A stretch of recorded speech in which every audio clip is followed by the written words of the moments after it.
ഗുരുവായൂരും ശബരിമല പോലുള്ള ക്ഷേത്രങ്ങളിലുള്ള സമ്പത്തുകൾ എങ്ങനെ ഹിന്ദു സമൂഹത്തിന് വേണ്ടി ഉപയോഗപ്പെടുത്താം എന്ന് സ്വാമിജിമാരൊന്ന് ചിന്തിക്കണമെന്നാണ് എൻ്റെ വിനീതമായ അഭ്യർത്ഥന. ഇവിടെ പറയാനുള്ളത്, ഇത് സന്യാസിമാർ ചിന്തിക്കേണ്ട വിഷയമല്ല, ഇത് ഗൃഹസ്ഥൻ ചിന്തിക്കേണ്ട വിഷയമല്ല, ഇത് ബ്രഹ്മചാരി ചിന്തിക്കേണ്ട വിഷയമല്ല, പിന്നെയോ നമ്മൾ കൂട്ടായി ചിന്തിക്കേണ്ട വിഷയമാണ്. സന്യാസിമാരുടെ പണി ഇതല്ല. നമ്മളെല്ലാവരും ഒത്തൊരുമിച്ച് ചിന്തിക്കുക. രണ്ട് കാര്യങ്ങൾ പറയേണ്ടതുണ്ട്. ഒന്നാമതായിട്ട് ദേവസ്വം എന്നൊരു കോൺസെപ്റ്റ് എങ്ങനെ വന്നു എന്ന് ആദ്യം പഠിക്കുക. അത് പഠിച്ചു കഴിഞ്ഞാൽ മാത്രമേ ഒത്തൊരുമിച്ച പ്രവർത്തനത്തിലൂടെ അതിനെ ഇല്ലാതാക്കാൻ സാധിക്കൂ.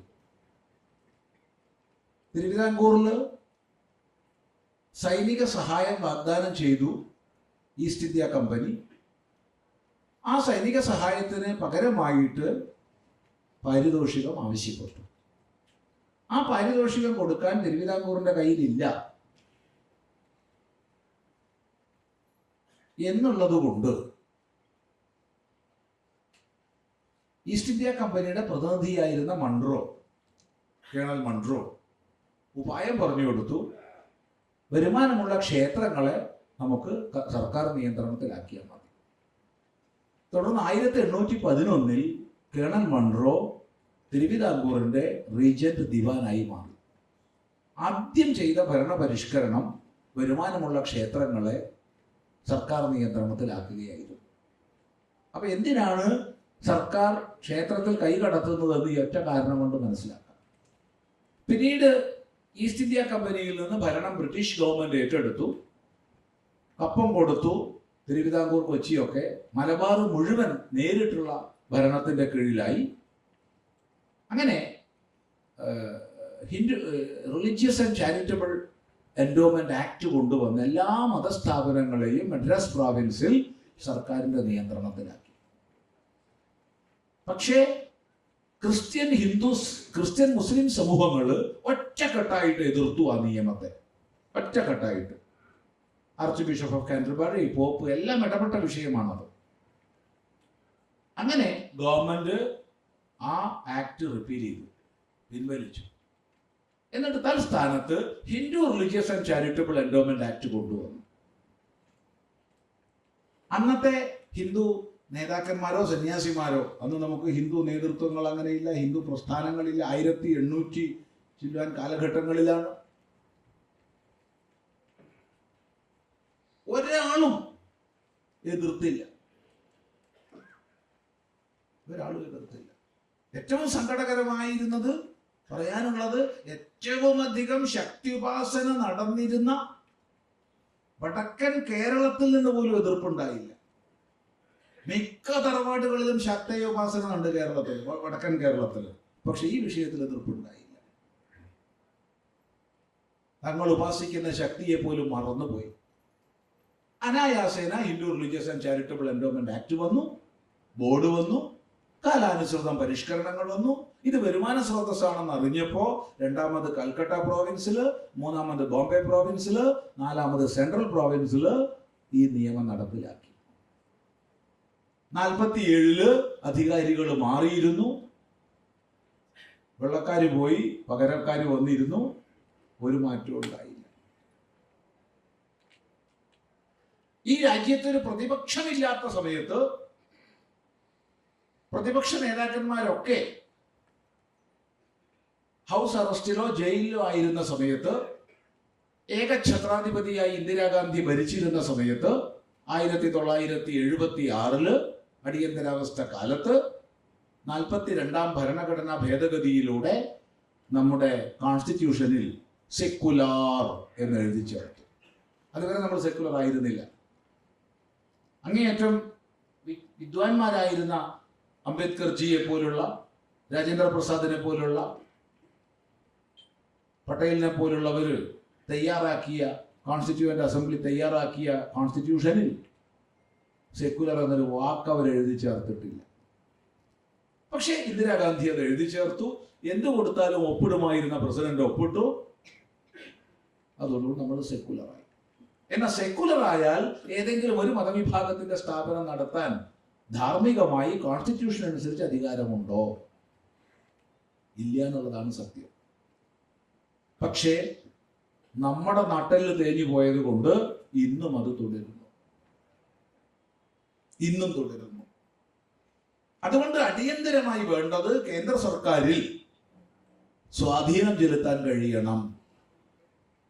കേന്ദ്ര സർക്കാരിന് മാത്രമേ ഇത് മാറ്റാൻ കഴിയൂ, അല്ലാതെ ഓരോ സംസ്ഥാനത്തിന്റെ വിഷയമല്ല.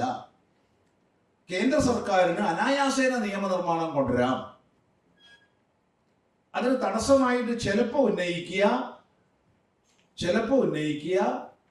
തിരുവിതാംകൂർ ദേവസ്വം ബോർഡ് പോലുള്ളത് രൂപപ്പെട്ടത് മഹാരാജാവും ഗവൺമെന്റുള്ള കവനന്റിന്റെ അടിസ്ഥാനത്തിലാണ്. ഇപ്പൊ കവനന്റിന്റെ അടിസ്ഥാനത്തിൽ രൂപപ്പെട്ടത് സെൻട്രൽ ഗവൺമെന്റിന് മാറ്റം ചെയ്യാൻ വയ്യ. തീർച്ചയായിട്ടും കഴിയും. ആർട്ടിക്കിൾ 370 അടക്കം എടുത്തു മാറ്റി രാഷ്ട്ര പുരോഗതിക്ക് വേണ്ടി നമ്മുടെ സർക്കാർ പ്രവർത്തിച്ചു. ഏറി വന്നാൽ സുപ്രീം കോടതിയുടെ ഇന്റർവെൻഷൻ മാത്രമേ അതിൽ വേണ്ടി വരൂ, അതിൽ കൂടുതൽ വേണ്ട. അത് കവനന്റിന്റെ അടിസ്ഥാനത്തിൽ രൂപപ്പെട്ടെടുത്ത് മാത്രം. അല്ലാത്ത ഇപ്പൊ മലബാർ ദേവസ്വം ബോർഡൊക്കെ ഇല്ലാണ്ടാക്കാൻ വെറും സെൻട്രൽ ആക്ട് മതി. കവനന്റിന്റെ അടിസ്ഥാനത്തിൽ രൂപപ്പെട്ടത് ചിലപ്പോൾ സുപ്രീം കോടതിയുടെ ഇന്റർവെൻഷൻ വേണ്ടി വന്നേക്കാം. അനായാസേന സെൻട്രൽ ഗവൺമെന്റിന് ചെയ്യാൻ പറ്റും. അതിന് സ്വാധീനം ചെയ്യുക സാധിക്കുന്നവര്, സന്യാസിമാരല്ല എല്ലാവരും. 2, അടിയന്തര നടപടി എന്ന നിലയ്ക്ക് ദേവസ്വം ഉടമസ്ഥതയിലുള്ള ക്ഷേത്രങ്ങളിൽ പൈസ ഇടാതിരിക്കുക. അത് ചെയ്യാവുന്നതാണ്. ഗുരുവായൂർ പോയാൽ പ്രാർത്ഥിക്കുക, ഗുരുവായൂരപ്പ ഭഗവാനെ നീ സർക്കാരിന്റെ പിടിയിൽ നിന്ന് രക്ഷപ്പെട്ട് കാണിക്ക്, എന്നാ ഞാൻ പണ്ടാരത്ത് പൈസ ഇടും. അല്ലെങ്കിൽ എന്ത് ചെയ്യാം, ആ പണം ഇവിടെ ഭഗവാന്റെ ക്ഷേത്രങ്ങൾ ഇഷ്ടം പോലെ ഉണ്ട്, കമ്മിറ്റിക്കാർ നടത്തുന്ന അവിടെ ഇടുക. ഇല്ലെങ്കിൽ ഭഗവാൻ പ്രത്യക്ഷ ശരീരമായിട്ട് ഇരിക്കുന്നുണ്ട്, കഷ്ടപ്പെടുന്നവർ ദുഃഖിക്കുന്നവരായിട്ട്, അവിടെ സേവ ചെയ്യുക. ശബരിമലയിൽ പോയി കഴിഞ്ഞാൽ അവിടെ ഭഗവാനോട് പ്രാർത്ഥിക്കുക, ഭഗവാനെ നീ സർക്കാരിന്റെ പിടിയിൽ നിന്ന് രക്ഷപ്പെട്, ഈ മഹാത്ഭുതങ്ങളൊക്കെ നടക്കുന്നത് നിന്റെ ഭൂമിയിലല്ലേ, ചെമ്പ് സ്വർണമാകുന്ന സ്വർണം ചെമ്പാകുന്ന മഹാത്ഭുതങ്ങളൊക്കെ നിന്റെ ഭൂമിയിലല്ലേ നടക്കുന്നത്. അതുകൊണ്ട് എല്ലാ അനുഗ്രഹങ്ങളും വേണം, പക്ഷെ ചില്ലാനം തരില്ല. വെറ്റിലടയ്ക്ക സ്വാമിക്ക്, നെയ്യഭിഷേകം സ്വാമിക്ക്, കർപ്പൂര ദീപം സ്വാമിക്ക്, കാണിപ്പണമില്ല, അത് നിനക്കില്ല, അത് ഞാൻ വേറെ അമ്പലത്തിൽ ഇട്ടോളാം. വരുമാനം നിന്ന് കഴിഞ്ഞാൽ സർക്കാർ കൈയൊഴിഞ്ഞേ മതിയാവും. ക്ഷേത്രങ്ങൾ നശിച്ചു പോവില്ലേ? കോടി കണക്കിന് ഫണ്ട് കെട്ടിക്കിടക്കുക. നോക്കൂ, വയനാട്ടിൽ തിരുനെല്ലി ക്ഷേത്രത്തിന്റെ പേരിൽ നിക്ഷേപിക്കപ്പെട്ട 6 കോടി രൂപ മറ്റ് സ്ഥാനങ്ങളിൽ നിന്ന് പിൻവലിച്ച് CPM ഉടമസ്ഥതയിലുള്ള കോപ്പറേറ്റീവ് ബാങ്കിൽ നിക്ഷേപിക്കുകയും അത് പലിശയ്ക്ക് പലിശയടക്കം 8.5 കോടിയിലധികം ആവുകയും ചെയ്തിട്ട് ഇപ്പൊ ക്ഷേത്രാവശ്യത്തിന് ചോദിച്ചിട്ട് കൊടുക്കാത്ത അവസ്ഥയാണ്. ഇതൊരു ഉദാഹരണം പറഞ്ഞതാണ്. ഇതാണ് നടക്കുന്നത്. ഈ പറഞ്ഞതിൽ എന്തെങ്കിലും അസത്യമോ അതിശയോക്തിയോ ന്യൂനോക്തിയോ ഉണ്ടെങ്കിൽ ചൂണ്ടിക്കാണിക്കാം. ഇതുപോലെയാണ് ആ കാര്യങ്ങൾ ഇവിടെ നടക്കുന്നത്. കാര്യങ്ങളല്ല ആ കാര്യങ്ങൾ നടക്കുന്നത്. അതുകൊണ്ട് ദയവ് ചെയ്ത് സർക്കാർ നിയന്ത്രിത ദേവസ്വം ബോർഡുള്ള ക്ഷേത്രങ്ങളിൽ പണം ഇടാതിരിക്കുക. അത് നമുക്കൊക്കെ ചെയ്യാവുന്നതാണ്. ശബരിമലയിൽ ഇടുന്നതിന് വലിയൊരു കുഴപ്പം എനിക്ക് തോന്നുന്നില്ല. കാരണം അറിവില്ലാ പൈതങ്ങളാണ് പൊന്നു ഭഗവാനെ എന്നല്ലേ പറയുന്നത്. അപ്പം അറിവില്ലാത്തവൻ തന്നെ കൊല്ലാൻ വേണ്ടിയും പണം ഇടും. അപ്പൊ അടുത്ത ശരണം വിളിക്കണം, അറിവും ബോധവും തന്ന് കാത്തു രക്ഷിക്കണമേ സ്വാമി, എന്നാ കുഴപ്പമില്ല. അപ്പൊ ഭഗവാൻ പറയും നീ ഇടണ്ടോ. അറിവും ബോധവും ഭഗവാൻ തന്നാൽ നിശ്ചയമായിട്ടും ഭഗവാൻ ഉള്ളെന്ന് പറയും നീ ഇടണ്ട. ആ കഷ്ടപ്പെടുന്ന ആൾക്ക് കൊടുത്തോളൂ, ആ വിശക്കുന്ന ആൾക്ക് കൊടുത്തോളൂ, ആ രോഗിക്ക് കൊടുത്തോളൂ, ആ വേദനിക്കുന്ന ആൾക്ക് കൊടുത്തോളൂ. അതിലും ഞാൻ തന്നെയാണ്. തത് സൃഷ്ടുവ തദേവ അനുപ്രാവശ്യത് എന്ന് വേദമന്ത്രം ഭഗവാൻ ഉപദേശിച്ചു തരും. ഈ നടപടി ചെയ്യാം. പിന്നെ ചോദിച്ച സ്ഥിതിക്ക് പറയാം, കേരളത്തിൽ 5 ദേവസ്വം ബോർഡുകളാണ്. തിരുവിതാംകൂർ, കൊച്ചി, ഗുരുവായൂർ, കൂടൽമാണിക്യം, മലബാർ. ഈ 5നും കൂടി 7000-ന് ചോട ക്ഷേത്രങ്ങളേ ഉള്ളൂ. എന്നാൽ മൊത്തം ക്ഷേത്രങ്ങൾ ലക്ഷോപരിയുണ്ട്. 7000-ന് ചോടയുള്ളൂ ഈ ദേവസ്വം ബോർഡുകളിൽ. എന്നാൽ ലക്ഷത്തിനുപരി ക്ഷേത്രങ്ങളുണ്ട്, കാവുകൾ അടക്കം മൊത്തം നോക്കിക്കഴിഞ്ഞാൽ. അപ്പൊ എന്ത് ചെയ്യണം? അവിടെ ഇവിടെ ഇരുന്ന് നിരീശ്വരവാദികളാണ് ക്ഷേത്രം ഭരിക്കുന്നത്, അവർ ക്ഷേത്രം നശിപ്പിച്ചു എന്നും പറയാതെ അതത് സ്ഥലത്ത് ജനറൽ ബോഡിയിൽ മെമ്പർഷിപ്പ് എടുക്കണം. 18 വയസ്സ് കഴിഞ്ഞ ഏതൊരാൾക്കും ഇന്ത്യൻ സൊസൈറ്റീസ് ആക്ട് അനുസരിച്ച് നടക്കുന്ന ക്ഷേത്രങ്ങളിൽ അപേക്ഷിച്ചാൽ മെമ്പർഷിപ്പ് കൊടുത്തേ മതിയാവും. എക്സിക്യൂട്ടീവിലേക്ക് ഇലക്ഷൻ വരുന്ന സമയത്ത് അപ്പുറം ഇപ്പുറം ഇരുന്ന് കുശുമ്പ് പറയാതെ പോയിട്ട് എക്സിക്യൂട്ടീവിലേക്ക് കയറണം, നിർബന്ധമായിട്ട്. എന്നെ ആരും പ്രപ്പോസ് ചെയ്യില്ല സ്വാമി, സ്വയം പ്രപ്പോസ് ചെയ്യാം. എക്സിക്യൂട്ടീവിലേക്ക് ഞാൻ എന്നെ നിർദ്ദേശിക്കുന്നു പറയാം. അങ്ങനെ ക്ഷേത്ര ഭരണങ്ങളിൽ വരണം. ഇത് വേണ്ട സമയത്ത് വേണ്ടത് ചെയ്യാതെ ഒക്കെ നിരീശ്വരവാദികളാ ഭരിക്കുന്നത് എന്ന് പറഞ്ഞിട്ട് ഒരർത്ഥമില്ല.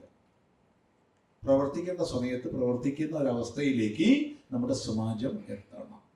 ഇതാണ് പറയാനുള്ളത്. വളരെ സന്തോഷം.